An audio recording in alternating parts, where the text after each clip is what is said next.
Om Namo Narayana, and welcome back to the final video as we end the Sri Bhakti Sutra, or the Narada Bhakti Sutra.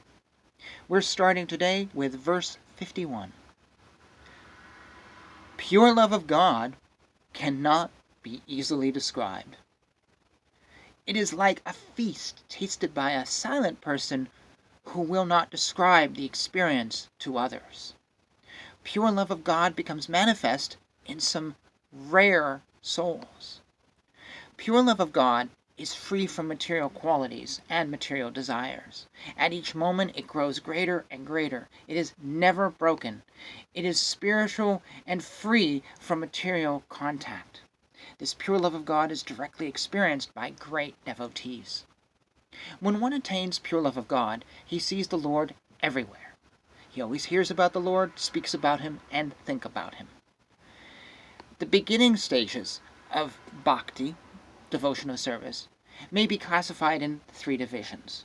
The three divisions may be according to the three modes of material nature, that being ignorance, passion, and goodness. Or they may be according to the divisions of artha, the distressed, artharthi, those in need of money, and jignasu, the curious. In these two sects of three divisions, each stage is better than the preceding one. In this way, bhakti in passion is better than bhakti in ignorance, and bhakti in goodness is better than bhakti in passion. In the same way, bhakti performed by the artharthi is better than bhakti performed by the artha, and bhakti performed by the jignasu is better than bhakti performed by the artharthi. Bhakti is easier than other spiritual paths. Devotional service is easier than other paths because it does not require the help of any activities outside of devotional service. Devotional service is easier because simply by engaging in the activities of devotional service, devotion becomes automatically manifest. Devotional service is easier than other paths because it brings peacefulness. Devotional service is easier than other paths because it brings transcendental bliss. The devotee should always consider that he is a soul completely surrendered in the Supreme Personality of Godhead. Thinking in this way, he should not be concerned about the destruction of the temporary things in this world.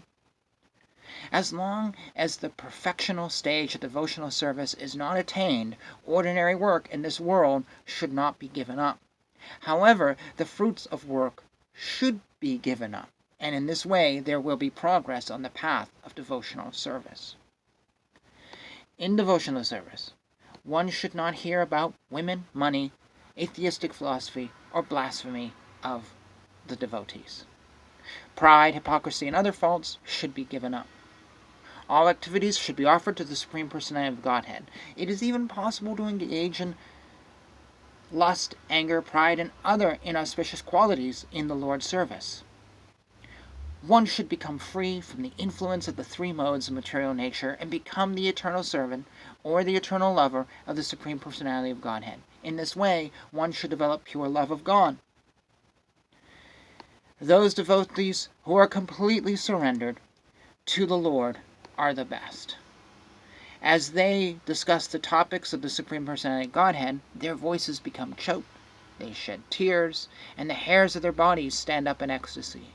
These devotees purify their own families as well as the entire world. Where they go becomes a place of pilgrimage. They transform work into devotional service. Their words become the scriptures. Such devotees are completely surrendered to the Supreme Personality of Godhead. Such devotees make the Pitas rejoice and the demigods dance. The presence of such devotees brings protection to the earth. For such pure devotees, no consideration should be given to the circumstances of their birth, their academic attainment, physical beauty, financial status, occupation, or material situation. Because these devotees have completely surrendered to the Lord, the material distinctions of caste or material qualification no longer apply to them. Devotees should not engage in mental speculation. Devotees should not engage in mental speculation because it is a labyrinth of many theories, and because the theories produced by speculation are in constant flux, one moment true and the next false. Bhakti sutras, devotional scriptures, should be worshipped. The activities prescribed by them should be performed. The time of death, when one must give up material happiness, distress, desires, property, and a host of other things, is gradually approaching. Fully aware of this, one should not waste a moment, but always engage in devotional service. One should endeavor to develop truthfulness, nonviolence, cleanliness, mercy, faith in God, and other good qualities. Always, in all respects, and with single-pointed concentration, one should worship and serve the Supreme Personality of Godhead. When he is glorified, the Supreme Personality of Godhead at once appears and allows the devotees to perceive his transcendental form.